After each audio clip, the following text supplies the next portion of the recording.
And we're looking at legal requirements for the good fight. And we've been going through today. The Lord is blessing us with the subject, strategy.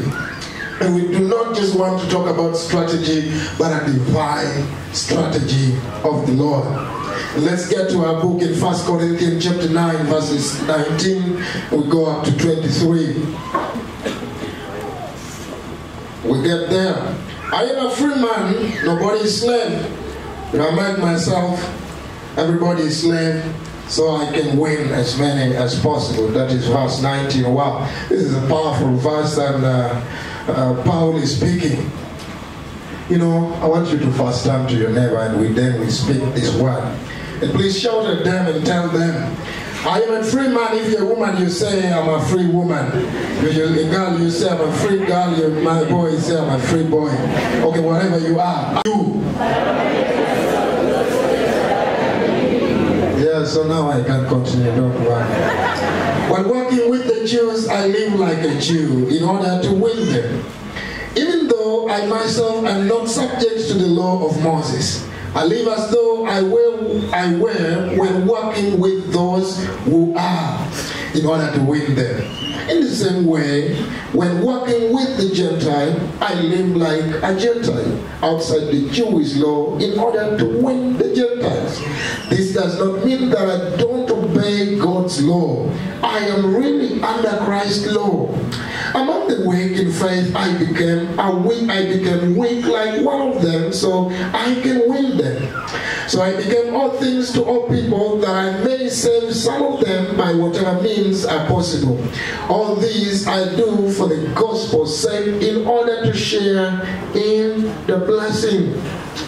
This is the word of the Lord, coming from our servant Paul. In the book of Corinthians, 1 Corinthians, I realized that Paul gives 3 key requirements for a good fight. And one of them is the strategy, a divine strategy.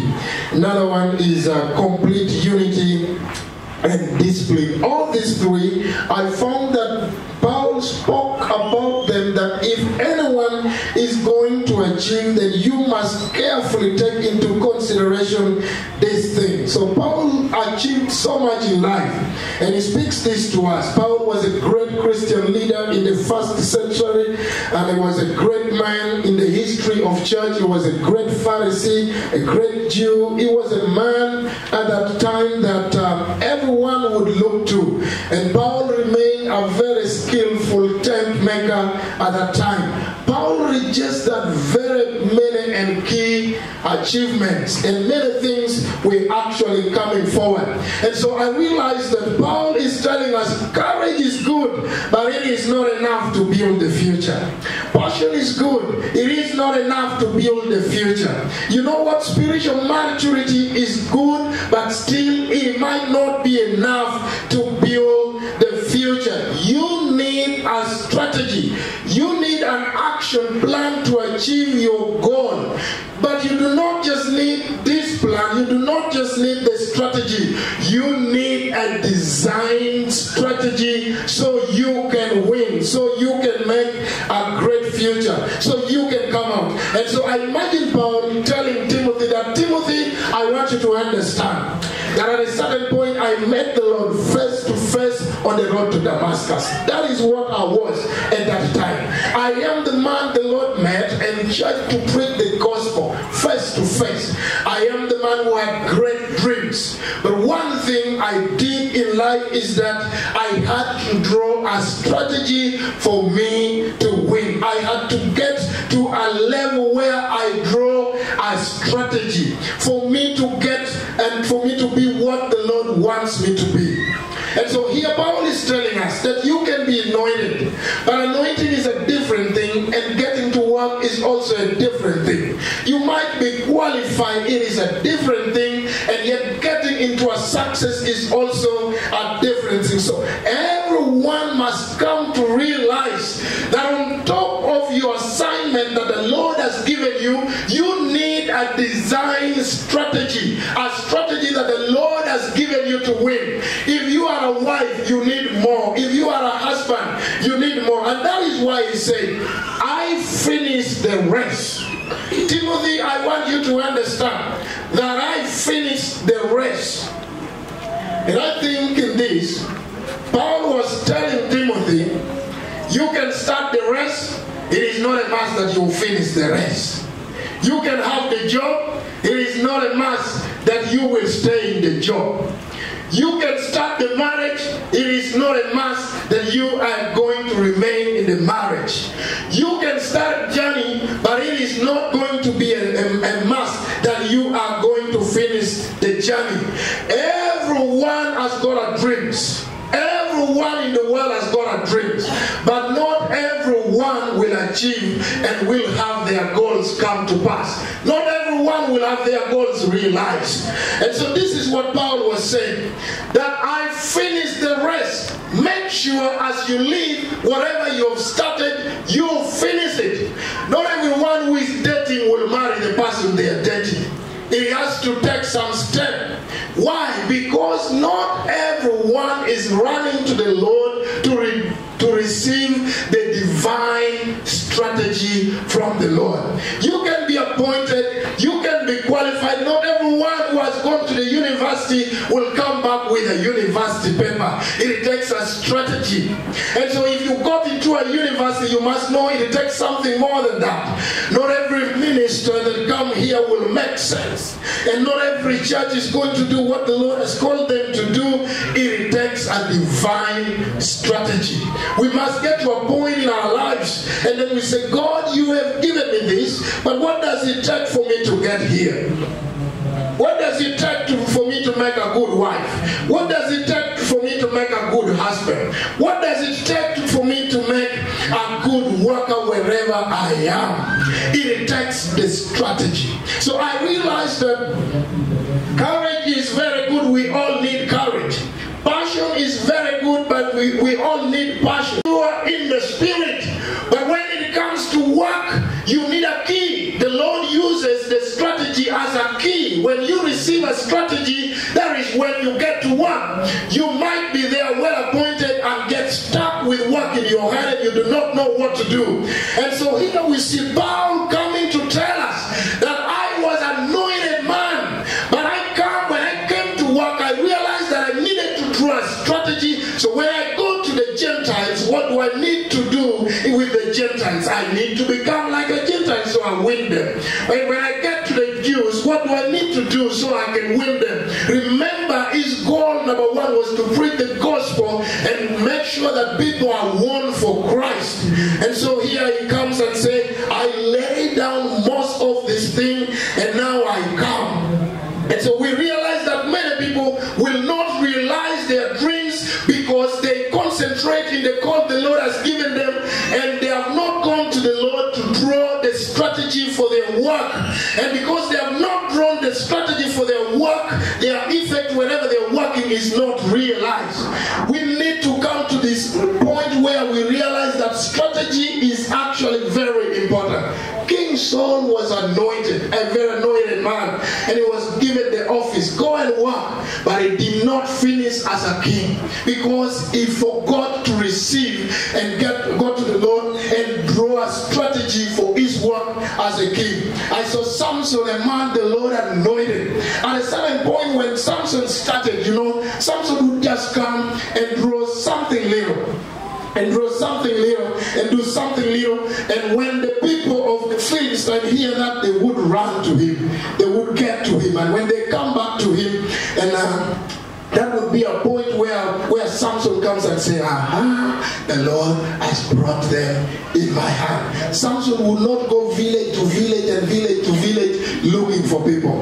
But when it comes to maintaining his life, something that Samson did not get from the Lord how to draw a strategy to maintain his relationship with the Lord, how to maintain his holiness with the Lord. So he lived his life open and there was nothing good coming out of him. And so Samson did not finish anything well. But when I come to Joseph, a man the Lord had appointed, Joseph had very clean strategy, and I believe the Lord downloaded to him some of this key strategy. So he came, and one day he realized that in this house I'm not safe anymore. And can you imagine Joseph coming And when he came well dressed. But the Bible says that he was putting on a jacket. You know, it sounds very ordinary for a man like that, putting on a jacket. But I believe this was a strategy the Lord had drawn for him so that he could protect himself. And so daytime, the boy is putting on a jacket and moving. The jacket is open. Doesn't look like a strategy, but it was a strategy. The man got to know that I am not safe anymore in this house. So he puts on a jacket and starts moving. Cleaning the house, but on a jacket. Moving everywhere on a jacket. It is hot, but he's on a jacket. In the house, but on a jacket. And so this night, this evening, this woman came and said, today you must sleep with me. This night, I am yours. And I'm going to take you by force. So the guy was on his jacket. And the woman said, if you don't accept me, I'll grab you by force. So she tried to grab the man. The man just left the jacket. Well, and he took off. Praise the Lord. That was a unique strategy taught to him by the Lord. And that is how the Lord protects us. If you such a man, if he was such a boy, he would be putting on a tight t-shirt inside here. And so when you're grabbed, everything about you is grabbed. And so you just walk like that, like that. The woman grabs you and rape you very well, smartly. No problem. The deal done. But the man said, I am not going to be a fool. I am going to keep myself. And I am going to get there. You know, such is not drawn by men. Such is drawn by people the Lord is with, and it gives them as a divine strategy to live their lives. Many years while we were growing up, I saw many girls trying to copy the strategy Rebecca used. You know, when Abraham told these guys, you go, but this is the kind of woman you must get for my son.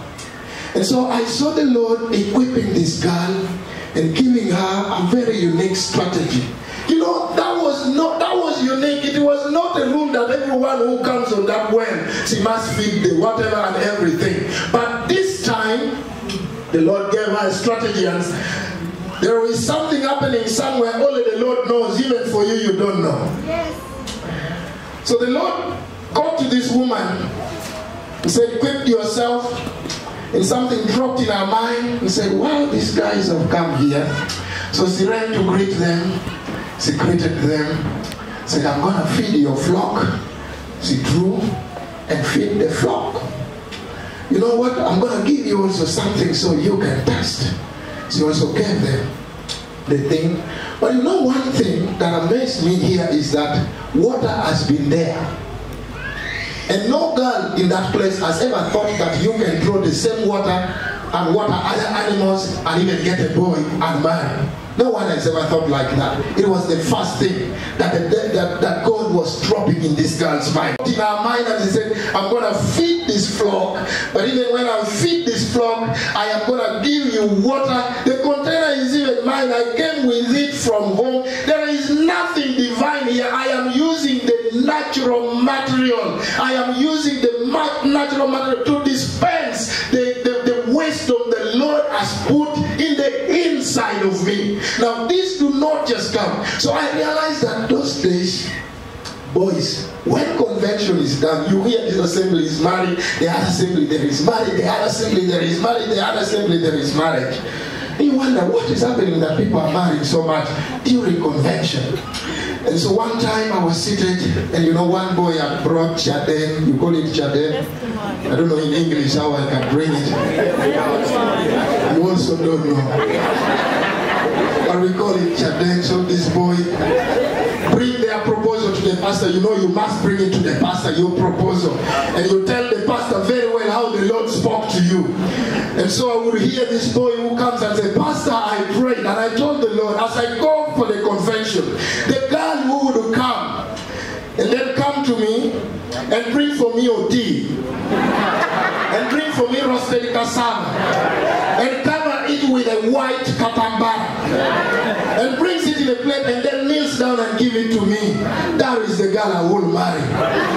So we started coming for the convention, and we realized that girls, when they come for convention, strategic girls, they come for the convention, they make their deal, and you know they're looking for this boy money, I must get that one. And so the girl will get 2 or 3 friends of hers, makes herself very well, then makes Saudi, makes this, and then makes the other one. Then she would come. Brothers, how are you? Praise the Lord. We've just come to say hi. And we have something here to share. And these guys would come and share. The boy would go back saying, aha, I've got a gun. Praise the Lord. So I realized that many girls had actually gotten that strategy Rebecca used at that time, and they were using it at this time. Although many of them never appeared later to be divine, but still it worked out for them. So you need a strategy that is going to get you out of where you are and take you further. If you are going to achieve, if you are going to be successful in life as any person working, you need a strategy that is going to take you from one level of life to another. Why do we need strategies? Why do you need strategy? Strategy takes care of the future. Strategy takes care of the future. That is what I come to realize. If you have leaders in your clan, if you have leaders of your home, if your father, mother, who is not strategic, the future is actually dead. You never surprise God in anything. And people who are not strategic are ever surprised. Everything surprises them. And if your woman not surprised, the actions of your husband will every day surprise you. You live in surprise. Strategic people, you cannot easily surprise them because they see the future and they work in the future. Adam, Satan thought that he was going to surprise God. And so when Adam failed and fell before God, God was never surprised. God never got surprised. That very day God came to Adam and said, what have you done? And Adam explained, and God said, Satan, you thought you were going to surprise me in this. And he just pulled the lamb, slaughtered the lamb and picked the skin of the lamb and brought and covered the Adam. You can never surprise a strategic person. If you have a wife who is strategic, you never surprise that lady. Your action, your behaviors never surprise that lady. Every time that you think you're coming to get her, you get her on point. She's ready waiting for you. You know, you are ever advanced. You are ever ahead. If you are a father who is strategic, children will never surprise you. Their actions will never surprise you because they must find you ever and ever ready. You discover the problem before the problem discovers you. The reason we cry every other time is because we sit and we forget. You know you're already leader, and you know you're already there, and you're not drawing any strategy, and you're not getting it from the Lord. So you sit forgetting that something is about to arise. And when problem comes, problem finds you when you're not ready. But the Lord wants us to equip ourselves so that ahead of time we see the problem ahead of us and we can act before that time comes. Poverty will never surprise you. Nothing in life will ever surprise you. I tell you the truth, there are people that even their own retirement surprises them. Their own retirement. Where were you all this time? Where were you when you started the work? You just retired this month, and next month you're really looking for an organization to help you pay the children, and you call your children orphans, but you've been working for the last 50 years and you're just there like that. Praise the Lord. You get surprised if you are not strategic. You need to be strategic now and start working in the future. 10 years to come, what is our church like? 50 years to come, what will be our sales ministry like? We have to be strategic now. Cell leaders, you have to be strategic. Women leaders, you have to be strategic. Deacons, you must be strategic. Every one of us, the pastors, we must be strategic. Mothers must be strategic. Fathers must be strategic. You get surprised, you lose a job today. Tomorrow, you become, on the 31st, you receive the letter of termination. And on the 5th, you are very poor like the desert locust. You know how the desert locusts became too poor? You leave the desert, you fly up to Karamoja, which is still not yet rich with plantations and grain. And you still say there, okay, it is better. But then the truth of the matter is, from that time when you started working, how have you been? You see, we start crying, God, you have left me. God, you have forgotten me. God, I am not there. I am not on your list. I'm not one of your children. God, you love other people more than me. The truth of the matter is, you have refused to receive from the Lord the divine strategy that would have kept you. The Lord knew that in 2 years, in 5 years, in 4 years, that job will be done. But He needed to draw with you a strategy that is going to sustain you even when you have lost your job. Some of us, when we get a job, we'll be, job done, deal done, deal done. Some of you, you're married, deal done. Married but deal done. Can you imagine? And no longer cares about anything. The thing that you used to be when you were a girl is all done. You know what? Jesus was not surprised by Judas' action. He wasn't. If he was surprised, he would have known. He told them, there is a man here among you who thinks he is going to accuse me, and he is delivering me to the other side. He is here. Prison did not surprise Paul. Persecution did not surprise Paul, because he was strategic in the way he does his thing. Come to church, but draw strategies for your life. It is those strategies that are key for you to succeed. You don't receive from the Lord and sit with them back. You receive from the Lord, and the Lord gives you that key, so you move ahead. Secondly, strategy brings creativity, interest, and confidence in your life's assignment. That is what strategy is going to do in your life. When you are strategic, you become creative. If you see people who are not creative in life, they are not strategic. There is nothing, no action plan at all. But when you have laid your action plan, you become creative. You know, this is not working out. I need to bring in this, and I need to get into this. I tell you the truth.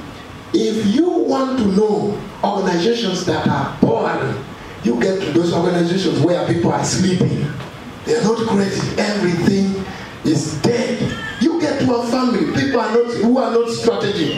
You find the family so boring. You call your husband bored. You call your wife bored. No, the truth of the matter is, there is now no creativity. The reason there is no creativity is because you are not thinking together with God to bring in new things. I had a woman was with the pastor. Said this woman came and said, Pastor, I have a problem. My home, my husband keeps dreaming at night. And he says, my grandmother. I said, my grandmother. The pastor said, what happens? Call your husband here. So he called the husband. So the husband said, yeah, I think I keep dreaming my grandmother, because this house looks exactly like the house of my grandmother. So that's why I keep thinking, whenever I come here, I think about the house of my grandmother. You know, you call yourself, you think your house is so boring, but you know you left the pillow that was given to you when you were wedded. That pillow is the same color, be in the same position of the bed. First year, second year, third year, fourth year, it is on the same position. It is never changed, and you think there is going to be life on that bed. There will be no life completely. You put your bed on the same thing, on the same position, year in, year out, same position. The man even just come when he has to close his eyes and just do this, because he knows that is where I have been ever before. There is nothing changing. And then you call yourself, my marriage is boring. Everything is boring. Things are not working out. You know why they're not working out? This man is no longer performing. He can't perform. There is no performance in a non-performance environment. The environment matters. You must be creative to ensure that life is happening in your house, life is happening in your church, life is happening in your ministry, life is happening wherever you are, because you are creative. There must be interest. Creative people, be creative. There must also be interest. Let things be interesting in your home. Let there be love in your home. Let there be joy in your home. But if you're not strategic, there will never be something interesting. Everything, the man can't learn anything. You also can't learn anything. You can't learn from your friend. You can't learn from anywhere else. Why you're not strategic? There will be no confidence completely. You are not strong enough. You're not confident. When you come in the public, you know, I am the lost. I am the weak. I am the one miserable. The other people have, that's why they behave like, no one asks, let me tell you. Everyone is the same. But the truth of the matter is, for you, you're seated, you're not thinking. So how do you expect it to come? The reason God gave you the brain is that you think, and that He drops something in your brain. But if you lock your brain, the Lord drops it, it hits your hair, and it runs away. It doesn't get into the inside of you. So if you're going to make your organization, your office so interesting. Some of you work in a place 2 years, then you start thinking, let them transfer me to another district. Let them transfer me to another department. I am tired of this department. Who made you tired? You be careful of people who say, I am tired of this house. If you think you're tired of this house, the house is more tired of you before even you left. Because you've made that house so dormant. You made that office so dormant. You made that work so dormant that nothing good is no longer coming from it. I am telling you the truth. The Lord should draw in your mind a strategy that is going to help you come up and grow and become lively. 10 years the Lord is charging us as a church. We must grow this ministry. We must raise the young men, that even when we retire, we can be able to say, wow, beautiful, the Lord has done that. But without strategy, we do nothing. You know, when I say this, when I looked at Paul, when the way he said it, and when I'm with the Gentiles, I behave like them. Then I start seeing our bishop, you know, coming in with damaged jeans and starting to go to the ghetto gates there, starting to win them, you know. Have you ever thought about that? No, bishop, it's not you, it's fine. But you know, that is where you get to, and you say, the bishop, you meet the bishop on the road, on a damaged jeans. Going to meet the ghettos, and the ghetto says, and bishop says, I'm the bishop. They say, you mean also you be like us? We want to go and see your God. When they come here, they find bishop on his tie. When you reach here, the language here, praise the Lord. But what I am saying is, you must be strategic. You must get to a point in life where you're going to be strategic. To obtain the strategy from God, strategy, you must stay away from your qualification. For you to obtain that strategy from God, stay away from your qualification. Paul said, I make myself a slave to everyone. I make myself a slave to everyone. I am not a slave. I am a free man. I am telling you, I'm a man with everything. There is nothing I lack. I am a good man. I was a Pharisee, is perfect. I am an apostle now as I speak. But I want to reduce myself. I want to leave that office of mine. I want to leave my qualification. I want to leave my status. And I want to come and be with you so I can win you and take you to where I live. Because when I come in my status, you will not accept me. So if we are going to obtain the divine strategy from the Lord, we must first be the kind of people who say, let me stay away from my qualification. One thing that you do not understand is that the Lord does not work with qualified people. No, the Lord does not work with qualified people. The Lord works with people He has qualified. And so when you come to the Lord and you say, God, I've come here because I know it. God, I come on this stage because I'm a sinner. The Lord said, you are the kind of person that I want to work with because the work is mine. I am going to tell you how to do things. So people who are qualified never get to the Lord to ask Him for how to do something. It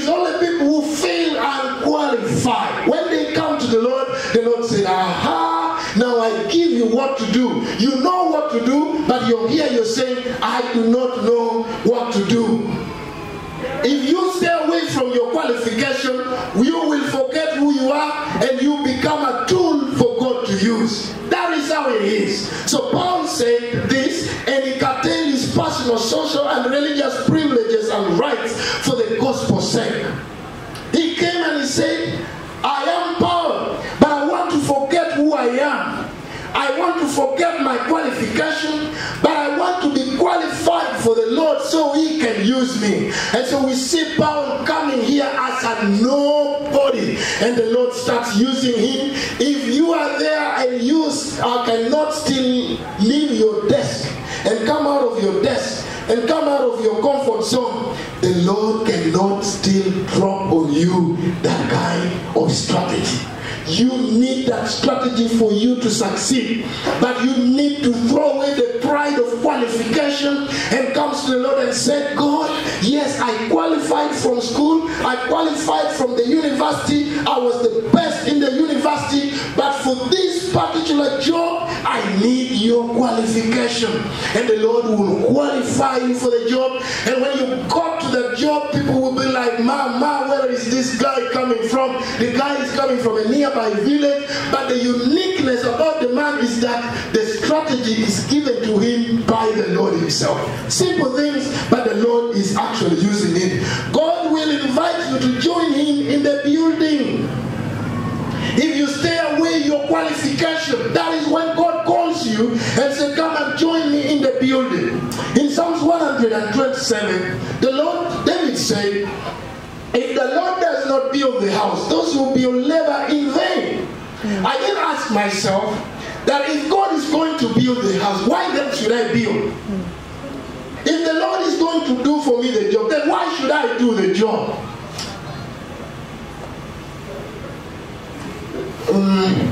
There is a verse that says what?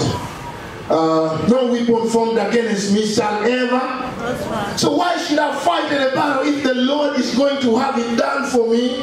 The truth of the matter is, if God is going to build, you can only be successful if you join the Lord in building what he is building. The problem with qualified people is that they spend time doing their things alone because they feel they are qualified. But if you feel that you are not qualified for the job, you find the Lord already doing it and you start doing it with the Lord. And that is why David said, if the Lord does not build, you labor in vain. So you need to get to a point where what God is building, join the building and build together with the Lord. And that is when you see the success. God came to Moses. Moses was seated. Then when he came to Moses, he said, Moses, I want a tabernacle. I want a place of worship. And he gave Moses the design of the house. You need gold, you need what? And I believe at that time Moses sat down and said, God, you need all this abstraction. Who is going to do this for us? You know we are slaves, we don't have money here. I believe he said that. And so this looked so big. And no one could do anything. So God looked at Moses looking like stuck. He said, Moses, come. See here, I tell you what to do. I want to give you a strategy that you're going to do this work. Now among you, there are men who are skillful. But you have been sitting on resources here. Came from Egypt, lived in this wilderness. You can think of building for me anything. You are sitting on resources here. I want the most beautiful thing. And so Moses would think, God, you're going this time also to throw for us gold. Are you going also to send silver from heaven? Are you going to send bronze from heaven? You used to send us manna. This time are you sending from heaven? If God was a man like me, he would say, you fool, sit here, I tell you. Sit here, I tell you. Among these people, there are people with gold. There are those with silver. There are those with bronze. There are those who are skillful. There are those who have this. Now, there are those with small money. You're looking to heaven for nothing. The money is here with you, seated here with you. Now, you call them, tell them, those with gold, bring one. Those with the what? You bring them. And then those ones with certain things, don't look for money, just look for materials. Those with this, then those ones who are skillful, come and do for us the work. Moses said, let me go and try. God, your strategy, I don't understand, but let me try. And so he spoke to the congregation.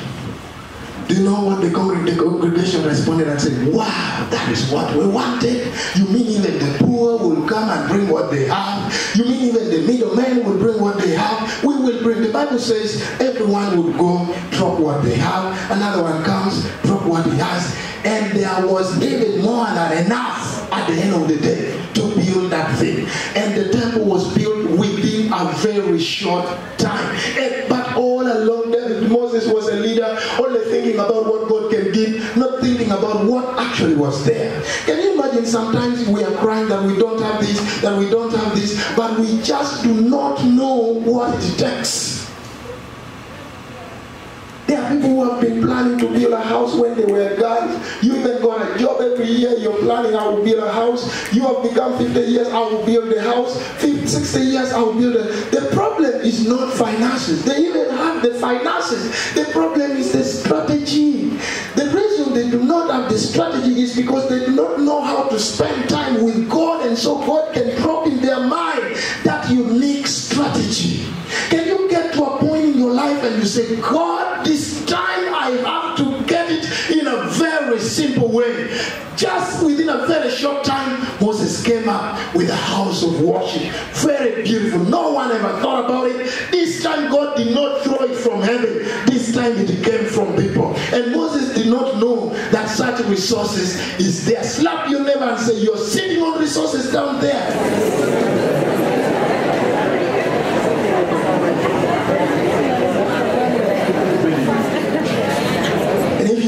With yours, we are going to start with ours here, and then we will call that money here so we can use, so you get to know that you really have it. So God will always invite you, so you stand, so you join him in the building. If you ever want to be a good builder, join God in what he is building. Don't take your head and say, I have enough knowledge, I have enough money, I have everything enough. There is a way God wants to do his thing. Very simple way. But he must give you that simple strategy. Simple, but it works. But it comes from the Lord. It comes from the Lord. Lastly, God will meet you in your prayer room. If you are such a person who is saying, my qualification aside, I get to the Lord will then come and meet you in the prayer room. Nehemiah was there. And then Nehemiah got this message from the Lord, coming from Jerusalem by his brother Nani. And when Nehemiah realized that really the home is bad, I need to do something. The Bible says that he went, fasted and prayed, he broke into prayer. But during his prayer, there are things that Nehemiah said. Nehemiah said, God, I do not come before you as a qualified man. I come before you as a sinner, and the first thing I'm asking from you, forgive me. Forgive my forefathers. Forgive everyone that I have wronged. Now I come as a man who is weak. I don't know anything, but we need to get back down home and do this thing and build the city. So the Lord said, if you have come here and you think you don't qualify anymore, because he was working in the king's house. What is not there in the king's family?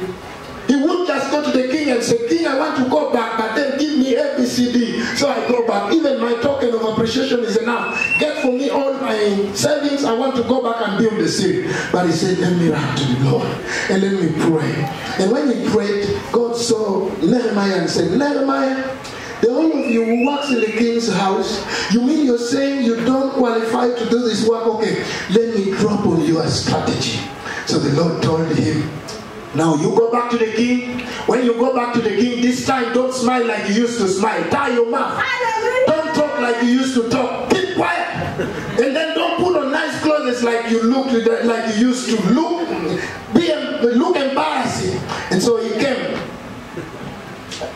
every morning, looking like a chicken which has fallen in water before the king. It is a strategy divine and designed by God. And so the king called him. You have never been like this, man. What makes you be like this? You're so miserable. You used to be such a nice man. What is wrong? The man said, oh my king, I'm crying. You know my people, how can I rejoice here when they are actually in problem? The king said, now what do you need? Oh, I don't need much. If you can release me to go home, no problem. But anyway, if I find favor in your eyes, you can also give me some timber, sir. That is if you think you can. The king said, everything I give you, the timber I give you, the men I give you, the workers I give you, get on your feet and go. And so Nehemiah went. When he looked behind and saw that the king was not seeing him, he came back. The light came back and he started walking. He said, let's go, let's go, let's go. Praise the Lord. Strategy is important. Hallelujah. Go home, look at your wife, and think that now she's thinking about home. And you know what? Call the mother and father at home. Make for them a feast. Say, my father-in-law, my mother-in-law, come here, enjoy. Let them enjoy. They will go back. When they go back, the woman will stay for 4 years, never thinking about their home again. But if you're there tying Sumosa all the time, the woman said, this one has become a fool. I also ran away. You need a strategy to maintain that woman. You need a strategy to maintain that man. If I call here Reverend Benjamin to tell me the strategies he has normally used to raise that gray hair to that level, and they still remain happy, I will tell you what happens. Praise the Lord. You need a design strategy, and design only by God. You do not need your own.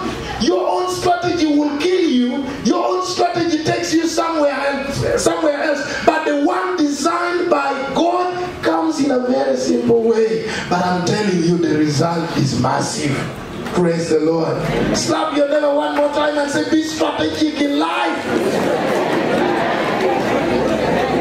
Girls, be strategic. Time has gone for men to keep calling you. If a man calls you and take you out, you know that one is a cheater. But also be strategic in life. Walk like a lady who is not embarrassed by anything. Be strong. When a man calls you, be strong. You say, I am also a woman, my friend. You can't pay my board. I have money. Think you can pay my board?